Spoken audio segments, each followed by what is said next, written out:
제자도에 대한 말씀 시리즈가 첫 번째부터 10번째까지 우리가 진행이 됐고, 그 기간에 사순절이 있었고 종려주일과 부활절이 있었습니다. 오늘부터는 예고한 대로 하나님 나라 시리즈, 그 첫 번째 시간 하나님 나라와 백성이라는 제목을 가지고 말씀을 전개해 가고자 합니다. 제자도의 말씀이 올해 예수 제자 되어 가기에 그런 핵심적 말씀들이었다면, 하나님 나라 시리즈는 우리가 평생을 하나님 나라 백성으로 하나님 나라를 이루어가는 저와 여러분 되어야 되기 때문에 굉장히 중요한 주제고요. 또 반드시 믿음의 성도들은 이 하나님 나라 시리즈를 통해서 예수님이 말씀하신 이 하나님 나라에 대해서 우리가 구체적이고도 우리가 자세하게 말씀의 핵심 내용들을 잘 이해하고 우리가 있어야 될 것 같습니다. 그런 의미에서 설교를 준비하고 전하는 설교자인 저도 굉장히 부담되기도 하지만 기쁨이 있어요. 왜냐하면 이 하나님 나라 시리즈를 통해서 어떻게 하나님 우리에게 말씀을 이렇게 해주실까, 그런 기대감이 있기 때문에 그렇습니다. 하나님 나라와 그 백성, 우리가 하나님 나라를 생각할 때에 다른 말로 하나님 나라를 하늘나라, 천국이라고 그렇게 이야기할 수 있을 겁니다. 그런데 많은 사람들이 하늘나라, 천국 하면 죽어서 가는 곳이라고 그렇게 인식하는 경우들이 많이 있습니다. 그래서 저도 장례식 설교를 많이 한 사람으로 장례식장에 가서 항상 많이 했던 찬송과 그런 기도와 설교의 주제가 있다면 하늘나라 천국이에요. 유독 장례식에 가서는 그런 하늘나라에 대한, 천국에 대한 설교를 많이 했던 것 같습니다. 그렇지만 우리가 지금 오늘 하나님 나라 시리즈에서 하나님 나라 백성을 주제로 이야기하려는 것은 장례식장에서 우리가 늘 궁극적으로 바라보는, 언젠가 우리도 가게 되는 그 하늘나라 천국에 대한 주제라기보다는 현재 실제적이고 현재적인 의미에서 하나님 나라와 백성인 우리가 어떻게 살아가야 될 것인가, 하나님 나라를 어떻게 우리가 살아가고 이루어가고 그렇게 하나님에 속한 백성으로서 어떻게 우리가 삶을 살아가야 될 건가 라고 하는 그런 현재적이고도 실제적인 차원에서의 접근하는 그 주제로 하나님 나라를 우리가 알아갈 겁니다. 그리고 이제 그 이야기를 시작하도록 하겠습니다. 여러분, 하나님 나라가 있다면 당연히 그 나라에 사는 사람들이 있겠죠. 그들이 백성입니다. 여러분, 백성이 없는 나라는 존재하지 않죠. 나라가 있는데 백성이 없다? 그 나라가 아닌 거죠. 그리고 나라라고 하면 거기에 사는 백성들이 당연히 있는 것입니다. 예수님께서도 공생의 3년 동안 하나님 나라에 대한 말씀을 비유로 이야기하시고 가르침을 주셨습니다. 그리고 예수님의 사역의 첫 시작의 메시지가 하나님 나라에 대한 주제였어요. 마태복음 4장 17절에 보니까 이때부터 예수께서 비로소 전파하여 이르시되 회개하라, 천국이 가까이 왔느니라, 그렇게 말씀하십니다. 그러니까 예수님의 첫 번째 메시지가 회개하라, 천국이 가까이 왔다, 그 천국에 대한 주제의 메시지였습니다. 세례 요한도 마찬가지였어요. 세례 요한도 마태복음 3장 2절에 보니까 회개하라, 천국이 가까이 왔느니라, 그렇게 회개를 촉구하는 이야기를 하면서 천국을 얘기했어요. 광야에서 외치는 소리였던 세례 요한도 동일한 메시지를 선포했습니다. 이 말인즉슨 그만큼 회개와 천국의 메시지가 굉장히 중요한 메시지였기 때문에 그렇습니다. 천국이 가까이 왔으니 회개하라, 이 말과 회개하라 그러면 천국이 너희에게 허락되고 주어질 것이다 라는 것은 동일한 의미예요. 자, 다시 한번요. 천국이 가까이 왔다 그러니 회개해라. 회개하면 회개할 경우에 너희에게 천국이 허락되고 이루어질 것이다. 이게 같은 의미란 얘기예요. 여러분, 예수님께서는요, 하나님 나라 메시지가 그만큼 사람들에게 시급하고도 중요한 주제였기 때문에 처음부터 이 주제를 꺼내십니다. 그리고 계속해서 하나님 나라 비유, 여러분 성경 사복음서에 보면 하나님 나라에 대한 비유가 많이 나옵니다. 그 비유를 이제 우리가 구체적으로 이제 하나님 나라 시리즈에서 계속해서 이야기를 나누면서 거기에 담긴 중요한 주제들과 하나님의 메시지들을 우리가 파악해 갈 건데요. 계속해서 강조해서 많은 비유들을 얘기해 주셨습니다. 천국 비유죠.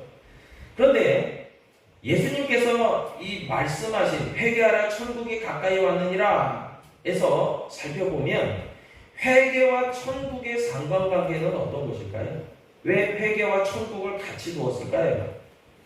우리가 회개를 사전적 의미를 먼저 살펴보면 회개는 죄나 잘못한 것을 뉘우치고 마음을 고쳐먹는 것을 회개라고 합니다.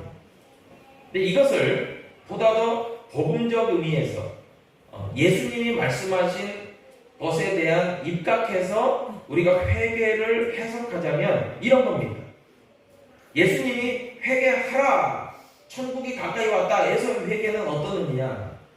예수님은 이런 마음을 품고 얘기하신 거예요. 지금까지 죄 가운데, 죄 아래에 죄인으로서 죄인의 신분으로 죄의 종노릇하며 살았던 너희들은, 그런 얘기예요. 너희들이 지금 죄 가운데 죄 아래에서 죄인으로 살아왔다, 그걸 지적하시는 거예요. 그러면서 회개해라, 그것을 회개하라는 거예요. 죄의 종노릇했던 것 회개해라. 죄를 지었지만 인식하지 못하고 잘못 살았던 것 회개해라. 회개라는 것은 즉 돌이키고 변화가는 거기 때문에. 그런데 그 회개하고 예수 그리스도를 믿음으로 회개하는 거죠. 그냥 단순히 뉘우치는 것이 아니라 예수 그리스도를 믿는 믿음으로 회개하고 더 이상 너희들은 죄에서 돌이켜서 죄 아래 있지 아니하고 죄에서 떠나서 더 이상 죄의 종 노릇하고 죄의 종이 아니라 하나님의 속한 자로 하나님의 백성으로 의의 종으로 살아가라. 이게 예수님의 회개하라 천국이 가까이 왔느니라에 숨겨져 있는 진정한 예수님의 메시지 회개예요. 그냥 뉘우치고 나 잘못했어. 나 잘못했으니까 이제 앞으로는 새 사람으로 살아야지. 이 정도가 아니라 그것에 대한 핵심은 예수 그리스도. 예수 그리스도를 믿음으로 죄 없이 하시는 예수 그리스도를 통해서 너희가 거듭나고 새로워지고 너희가 하나님 백성 되는 것, 그것을 이야기하신 거예요. 이것을 이제 우리가 창세기 어떤 구약적 배경에서도 보면 굉장히 이게 들어맞습니다. 왜냐하면 구약은 신약의 그림자니까요. 예표니까요. 여러분, 믿음의 조상 아브라함이 죄악의 도시, 우상의 숭배의 도시인 갈대아 우르에서 떠납니다. 하나님의 부르심을 받고 떠납니다. 떠나는 것 자체가 회개의 시작이에요. 떠나서 하나님의 지시하신 땅, 적과 꿀이 흐르는 가나안 땅으로 옮겨갑니다. 거기서부터 믿음의 첫 출발이 시작이 되는 거예요. 하나님 백성으로서의 삶이 시작이 되는 거예요. 그러니까 떠나야 되는 거예요. 그리고 옮겨가야 되는 거예요. 그 가운데서 믿음이 작용하는 겁니다. 믿음으로 떠났습니다. 그래서 아브라함이 믿음의 조상이에요. 여러분, 그런 의미에서 회개라고 하는 것과 천국은 하나님 나라, 하나님 나라에 사는 백성들은 굉장한 상관관계가 있습니다. 떠나야 그곳에 살 수 있습니다. 이제 하나님 나라에 대해서 조금 더 개념을 생각해 보면, 예를 들어서 우리 대한민국도요, 나라죠. 그러면 대한민국에는 영토와 국민이 있습니다. 또한 그 땅에, 이 땅에 살아가는 모든 국민들은 대한민국 헌법을 준수하고 지켜야 될 의무가 있어요. 국방의 의무도 있는 거죠. 또한 이 대한민국의 나라가 형성되려면 주권과 통치가 있는 겁니다. 그래서 주권은 백성으로부터 나오고 선출된 대통령과 국회의원들, 이런 선출직들이 권력을 가지고 통치를 하는 거예요. 임으로 통치를 하는 거예요. 위임받아서. 그러나 모든 주권은 국민에게 있어요. 마찬가지로 하나님 나라에도 동일합니다. 하나님 나라에 영토가 있어요. 국민이 있습니다. 하나님 나라 백성들이 있는 거예요. 그리고 하나님 나라의 법이 있어요. 말씀이죠. 그리고 하나님의 주권과 통치가 있는 거예요. 여러분, 그래서 하나님의 주권과 통치가 이루어지는 모든 곳이 하나님 나라의 영토라고 하는 것을 꼭 기억해야 됩니다. 그리고 하나님께 속한 자들이 하나님 나라 백성들이에요. 그리고 우리가 지켜 행하는 모든 하나님의 말씀의 법이 헌법과도 같은 거예요. 그리고 나라의 주권이 있듯이, 나라의 주권은 백성으로부터 나오지만 하나님 나라의 주권은 하나님으로부터 나와요. 아멘. 그리고 하나님의 통치가 있는 곳이 하나님 나라입니다. 그 개념을 우리가 잘 이해할 필요가 있습니다. 그리고 하나님 나라에는 언어도 있어요. 여러분, 일명 천국 언어라고 할 수 있겠죠. 여러분, 천국 언어가 뭡니까? 예를 들어서 이런 경우들이 다 포함될 겁니다. 하나님 사랑합니다. 하나님 찬송합니다. 하나님 송축합니다. 하나님 경배합니다. 또 더불어서 이웃을 내 몸과 같이 사랑합니다. 그들을 위로합니다. 축복합니다. 이런 것들이 다 하나님 나라 언어예요. 여러분, 그 밖에도 하나님께 드리는 찬양과 기도도 하나님 나라 언어들이에요. 방언도 하나님 나라 언어죠. 예언도 하나님 나라 언어예요. 다 하나님께 속한 언어들인 거죠. 여러분, 언어만이 아니라 하나님 나라 백성으로서의 행동들도 있습니다. 하나님을 기쁘시게 하는 행동들이 여기에 다 포함되는 겁니다.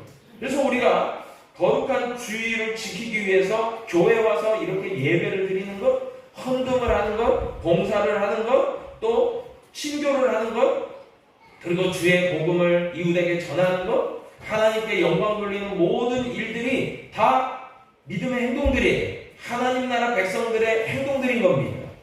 그래서 이와 같은 말과 행동들이 있으므로 내가 하나님 백성이구나, 내가 하나님께 속한 자이구나, 나는 하나님과 연결된 사람이구나, 그걸 이해하게 되는 거예요. 깨닫게 되는 거예요. 그런데 이런 것과 전혀 상관없이 무관하게 그냥 세상 가운데서 하나님도 모르고, 그렇게 하나님의 언어도 모르고 하나님 말씀도 모르고 하나님을 이렇게 인식하지도 못하고 의지하지 못하고, 이런 모든 것들은요, 하나님과 상관없는 거예요.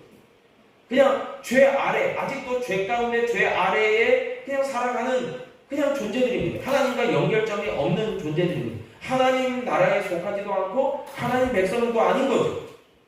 자, 이제 우리가 본문으로, 누가복음의 17장의 본문으로 들어가서 오늘 말씀이 이야기하시는 내용들을 잠깐 살펴보면서 보다 더 구체적으로 이야기를 나누겠습니다. 여러분, 예수님께서 말씀하신 하나님 나라의 개념이 있어요. 누가복음 17장 20절 보면 본문은 그렇게 얘기합니다.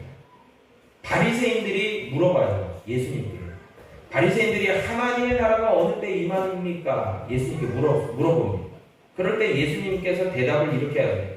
하나님의 나라는 볼 수 있게 임하는 것이 아니다. 21절에서 또 여기 있다 저기 있다고도 못하리니 하나님의 나라는 너희 안에 있느니라, 그렇게 이야기합니다. 이게 예수님의 바리새인들의 질문에 대한 대답이셨어요. 여기에서 우리가 알 수 있는 게 있습니다. 예수님의 가르침이 있어요. 그것은 뭐냐면 하나님 나라의 개념들을 잘 세워가야 돼요. 여러 가지로 세울 수 있는데, 첫 번째로 예수님의 말씀에서, 가르침에서 알 수 있는 것은요, 하나님의 나라는 볼 수 있는 게 아니래요. 어떤 특정한 시간과 장소의 개념이 아니에요. 지금 바리새인들은 어떤 의미로 예수님께 물어봤냐면 하나님 나라가 언제 임합니까? 이 말은 궁극적인 하나님 나라, 하나님의 온전한 나라가 어느 때 임하는 겁니까? 이런 궁극적 하나님 나라를 얘기했는데 예수님은 보다 더 현실적이고 실제적인 하나님 나라 얘기를 하시는 거예요. 너희들이 생각하는 그런 궁극적인 하나님 나라도 있겠지만 너희들에게 정말 필요한 하나님의 나라는 시간과 장소의 개념이 아니다. 이것은요, 다른 말로 이야기하면요, 우리가 보통 생각하듯이 하늘나라, 천국 하면 우리는 하늘 높이 올라가면 도달할 수 있는 곳, 그래서 하늘나라, 하늘 천자를 써서 천국, 이렇게 생각하는 경향이 있는데 예수님의 말씀은 그런 게 아니에요. 하늘 높이 올라갔다고 하늘나라에 있는 게 아니라는 얘기를 지금 하고 계시는 거예요. 어느 때에 임하고 어느 장소로 임하는 이런 개념을 얘기하신 게 아니에요. 여러분 그림 한번 띄워주실래요? 여러분 이 우주 비행사가요, 구소련의 유리 가가린이라는 우주 비행사입니다. 1961년에 이 유리 가가린이 우주를 가게 됩니다. 그래서 이 사람이 하늘 높이 로켓을 타고 올라가서 비행선을 타고 올라가서 우주 비행선에서 이제 지구를 바라봅니다. 푸른 지구를 바라보면서 뭐라고 이야기하냐면 우주에서 유리 가가린이 하나님이 우주에도 없다. 하나님이 우주에서도 안 보인다. 그렇게 이야기했어요. 그러니까 곧 니꼬르 하나님이 우주에도 안 계시니까 하나님은 존재하지 않는다. 이렇게 얘기를 한 거예요. 굉장히 불신자들에게는 환영받을 만한 이야기였지만 그러나 하늘나라의 천국에 대한 개념, 성경에 대한 가르침을 전혀 이해하지 못하기 때문에 그렇게 얘기한 거예요. 여러분 하나님 나라는요 육신의 눈으로 볼 수 있는 게 아니에요. 그게 예수님의 말씀이에요. 오직 믿음의 눈으로 볼 수 있다라고 예수님 얘기하시는 거예요. 그리고 믿음의 눈을 통해서만 하나님도 볼 수 있고 하나님 나라도 볼 수 있다는 거예요. 여러분 성경에는 하늘나라를 경험한 3층 천까지 올라갔던 사도 바울, 그 외에도 많은 그런 예들이 있지 않습니까? 믿음의 영역인 거죠. 하나님 나라. 그렇기 때문에 절대로 육신의 눈으로 볼 수 있는 게 아니에요. 불신앙의 눈으로 결코 하나님도 하나님 나라도 볼 수 있는 게 아니에요. 저들 눈에는 절대로 안 보이는 거예요. 여러분 또한 21절에서 말씀하듯이 여기 있다 저기 있다 라고도 못하리니 하나님 나라는 너희 안에 있다. 너희 안에 있느니라. 굉장히 중요한 의미를 담아서 예수님 얘기하셨어요. 왜 예수님은 하나님의 나라가 너희 안에 있다라고 얘기하셨을까요? 그 말인즉슨 우리의 심령, 마음, 생각 가운데 하나님의 나라는 임할 수 있다라는 얘기예요. 임할 수 있는 하나님의 나라다 이야기합니다. 여러분 그러니까 궁극적으로, 결과적으로, 결론적으로 우리가 죽어서 가게 되는 하늘나라 천국의 개념도 있어요. 분명히. 그러나 이것은 이제 궁극적 의미겠죠. 그러나 우리가 현재적으로 살아가면서 하나님의 나라를 경험하는 것도 있는 거예요.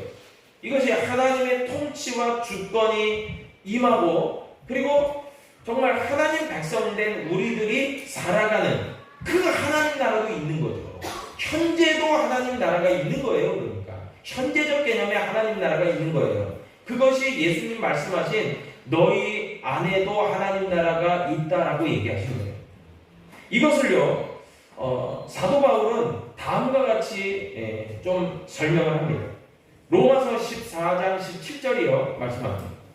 하나님의 나라는 먹는 것과 마시는 것이 아니라 오직 성령 안에 있는 의와 평강과 희락이라. 아멘. 하나님 나라가요 사도 바울이 영적 해석을 하는 거예요. 하나님 나라는 먹고 마시는 게 아니고, 자, 이 로마서 14장의 배경이 있습니다. 로마서 14장의 배경은 이거예요. 사도 바울이 이 로마 교인들에게 편지한 게 로마서 아니에요?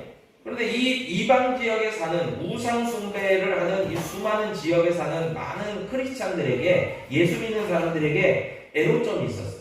고민거리가 있었어요. 그건 뭐냐면은 뭐 로마도 그렇고 고린도도 그렇고 에베소도 그렇고 갈라디아도 그렇고 수많은 이방 지역에 이방 우상 신전이 있단 말이에요. 그런데 거기에서는 많은 사람들이 짐승을 잡아서 제물로 드려요. 우상 숭배를 하는 거죠. 그럴 때에 그것에 드려졌던 제물들이 이제 밖으로 나와서 시장에서 유통이 됩니다. 고기가. 그러면 이제 시장에서 파는 대부분의 고기들이 우상의 신전에 바쳐졌다가 유통되는 거예요. 그러면 믿는 사람으로, 예수님 믿는 사람으로, 하나님 백성으로 그 고기를 먹는 것이 꺼림직스러워요. 이게 못 먹겠어요. 그러니까 나는 도저히 못 먹겠다 하고 혹시 고기를 먹고 싶어서 먹었던 사람도 막 양심에 꺼리끼는 것 같고 불신앙적인 것 같고 내가 죄 지은 것 같고 막 이랬어요. 이런 초대교회에 애로점들이 있었다고요. 성도들이. 그럴 때에 사도 바울이 분명하게 그것을 규정합니다. 어떻게 규정하냐면 성도들에게 이해를 시켜줘요. 아니 우상은 거짓된 건데 우상이라는 것은 신이 아니다. 하나님이 아니다. 저들은 그냥 사람이 만든 그냥 가짜다. 아무 능력도 없고 힘도 없다. 그런데 그런 우상에게 드려졌던 고기가 그 재물이 무슨 의미가 있느냐. 그거 다 가짜인데 그거 다 그냥 퍼포먼스인데 그냥 자기의 마음의 위안을 받고 뭐 이렇게 하려고 이렇게 우상 복빌려고 한 건데 그거 아무 의미가 없다. 하나님 편에서는 그냥 고기다. 그냥 단순한 고기일 뿐이다. 그러니까 그 양심에 꺼리끼지 말고 먹어도 된다. 그 고기 사서 먹어도 된다. 그냥 단순한 고기다. 얘기한 거예요. 그러나 양심에 꺼리껴서 나 이거 도저히 이거 먹고는 내가 믿음이 흔들려. 이런 사람들 때문에 안 먹는 사람이 있으면 이해된다. 그래서 나도 그냥 굳이 안 먹겠다. 고기 안 먹고도 그냥 살 수 있으니까 이렇게 이제 이야기를 한 거예요. 여러분 그 배경이 로마서 14장이에요.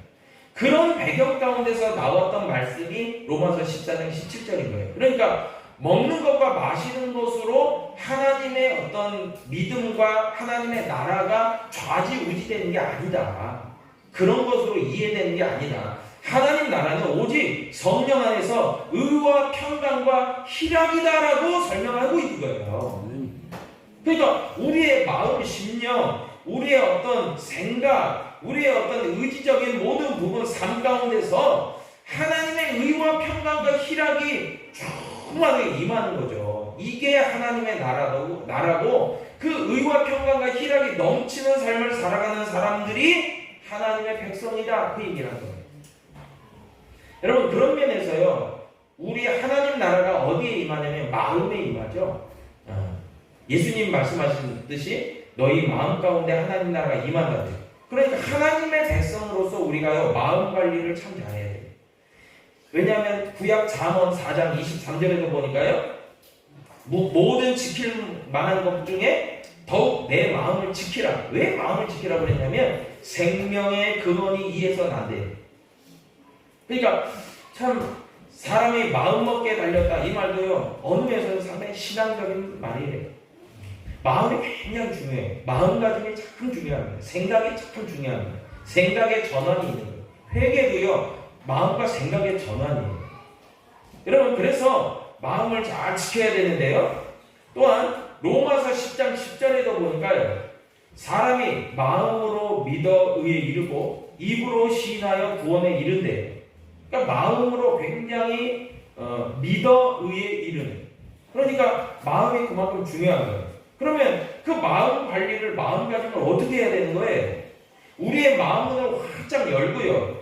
우리의 주가 되시는 예수 그리스도를 우리의 마음 가운데 환영하고 모셔드리고요. 영접하고 그러면 주님의 성령이 우리의 마음 가운데 작용을 한다는 거예요. 죄를 죄로 인식하게 하고 죄를 회개하게 만들고 그리고 거듭나고 새 사람 되고 또 그렇게 하나님 나라 백성으로서 평강과 희락을 누리는 그 성령 가운데서 평강과 희락을 누리는 삶을 살아가게 되는 것. 여러분 이것이야말로 예수 그리스도의 복음의 진리인 줄로 믿으시길 바랍니다. 이게 중요한 거라는 거예요. 우리의 마음 가운데 그런 작용이 나타나는 것, 믿음의 역사가 나타나는 것 말이에요. 그렇기 때문에 예수 그리스도를 하나님께서 우리를 믿게 하시기 위해서 예수 그리스도를 보내주셨잖아요. 그런데 믿음으로만 끝나는 게 아니라 우리가 하나님 백성 되어서 하나님 나라를 누리게 하셨다는 거예요. 이게 중요한 거예요. 그러니까 현재도 지금도 2024년 4월에도 우리가 나이를 많고 적음을 떠나서 배움의 많고 적음을 떠나서 우리의 소유의 많고 적음을 떠나서 우리가 예수 그리스도를 믿음으로 하나님 백성으로 우리의 마음으로부터 믿음으로 살아갈 때에 하나님 나라는 우리의 삶 가운데서 뭐 하는 거예요? 이루어지고 누리게 되는 거예요. 여러분 그것이 복음이에요. 예수 그리스도께서 우리에게 말씀하시는 하나님 나라예요. 그래서 사도행전 16장 31절에서도 보면은 뭐라고 이야기합니까? 주 예수를 믿으라. 그리하면 너와 내 집이 구원을 받으리라. 아멘. 예수 믿고 구원받으면 하나님 나라 백성 되고 하나님 나라가 우리 가운데 임한다는 거예요. 여러분 그리고 의와 평강과 희락 이것만 얘기하고 오늘의 말씀을 좀 정리하고자 하는데 여러분 하나님 나라는 먹고 마시는 것이 아니라 성령 안에서 의와 평강과 희락이라고 했잖아요. 여러분 이 의가 뭡니까? 의, righteousness. 이 의는요 우리 게 아니에요. 이 righteousness, 이 오직 의는요 하나님께로부터 오는 의예요. 예수 그리스도가 그렇기 때문에 하나님의 의입니다. 그 예수 그리스도가 우리에게 오심으로 우리의 마음 가운데 주로 모셔드림으로 우리가 의인되는 거예요. 우리가 막 의롭게 되려고 뭔가 노력하고 몸부림쳐서 의인되는 게 아니에요. 여러분 착각하지 마세요. 그러면 다 넘어져요. 다 쓰러져요. 다 낙심해요. 죄인으로 가버려요. 그냥 세상으로 떠나버립니다. 우리가 의인될 수 있는 결정적 이유는 내 안에 예수가 계시기 때문에 그래요. 그게 의예요. 성령 안에서 의. 여러분 또 평강 있죠. 평강. peace, 샬롬. 여러분 예루살렘이 주루살렘 원래 그 히브리어 이름 그 아람어는요 우루살렘이에요. 근데 그 우루라는 게 도시예요. 시티. 그리고 살렘 이게 샬롬이에요. 평화예요. 여러분 평화의 도시가 예루살렘, 주루살렘, 우루살렘이에요. 그런데 지금 전쟁의 아주 중심지가 되어버렸잖아요. 여러분 잠깐 너무 안타깝지 않습니까? 여러분 평화의 도시라는 이름의 예루살렘은 지금 전쟁 가운데 있어요. 평화가 어디 있어요? 여러분 우리 마음도 마찬가지예요. 우리 마음에 정말 이 전쟁이 끊임없이 일어나요. 우리 마음에도요 갈등, 분쟁, 미움, 다툼, 시기, 살인 이런 전쟁들이 우리 마음속에 얼마나 일어납니까? 때로는 막 분노해서 누구를 막 이렇게 해코지하려고 하는 마음도 막 일어나고 그러지 않습니까? 여러분 그럴 때 우리에게 마음 가운데 진정한 샬롬이 어디 있어요? 없죠. 남은 그냥 잘난 체하고 똑똑한 척하지만 마음은 완전히 전쟁터죠. 근데 진짜 성령께서 임하시고 하나님의 나라가 임하면 진정한 온전한 샬롬, 평화가 이루어지는 거예요. 이게 하나님 나라라는 거예요. 이루어질 수 있다는 거예요. 예수님. 그리고 희락이죠. 희락. 성령의 9가지 열매 중에 하나가 희락이지만 희락은 그냥 단순한 기쁨이 아니에요. 즐거움이 아니에요. 제주도 우리 마리아회 수양에 가서 횟집 가서 이제 회를 먹는데 그 종업원이 그러더라고요. 아유 술은 안 드시나요?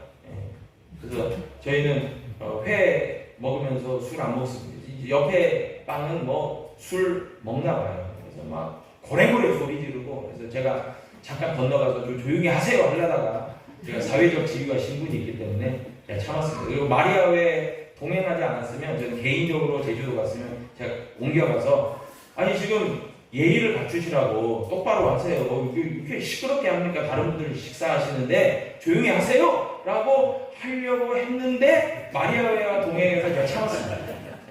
상당히 제가 광주 은행교회 목사로서 품위를 지키려고 참았어요. 안간힘을 제가 5번은 건너가 나왔어요. 마음으로는.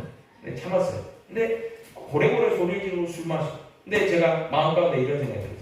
저들은 저렇게 술 마시고 술 기운에 저렇게 막 고래고래 소리 지르고 막 이러지만 우리는 또 다른 술이 있다. 성령의 새술이 그거다. 그러면서 우리는 그 술 먹고도 우리는 세상에서 노는 것보다 더 즐겁게 놀 수 있다. 더 행복하게 기쁨을 누릴 수 있다. 아멘이시죠? 그런 생각이 들었어요. 여러분, 우리가요, 의와 평강과 희락, 그렇기 때문에 이 의와 평강과 희락도 우리 가운데서 저절로 솟아나는 게 아니에요. 예수님의 성령, 예수님이 오심으로, 성령님이 오심으로 의와 평강과 희락이 솟아나는 거예요. 품어져 나오는 거예요. 누리는 거예요. 그게 하나님 나라라고 예수님 가르쳐 주신 거예요. 그리고 그런 놀라운 심적 변화와 영적인 변화와 그런 삶의 변화가 일어나는 사람들이 하나님 백성으로 그렇게 살아가는 거예요. 그러면서 우리가 살아가는 영역들이 하나님 나라가 되는 거예요. 하나님 백성이 사는 가정이요 하나님 나라가 돼요. 하나님 백성들이 있는 곳이 하나님의 교회가 돼요. 그들이 일하는 터전도요 하나님의 나라가 돼요. 그 영역이 하나님의 나라가 되는 겁니다. 여러분, 그런 사실을 분명하게 우리가 깨닫고 이해하고 삶 가운데서 하나님의 나라를 누리는 저와 여러분 될 수 있기를 축복합니다. 그리고 다음 시간부터는 하나님의 나라가 어떻게 이루어져 갈 건가, 그런 부분들도 구체적으로 말씀 시리즈를 통해서 함께 나누도록 하겠습니다.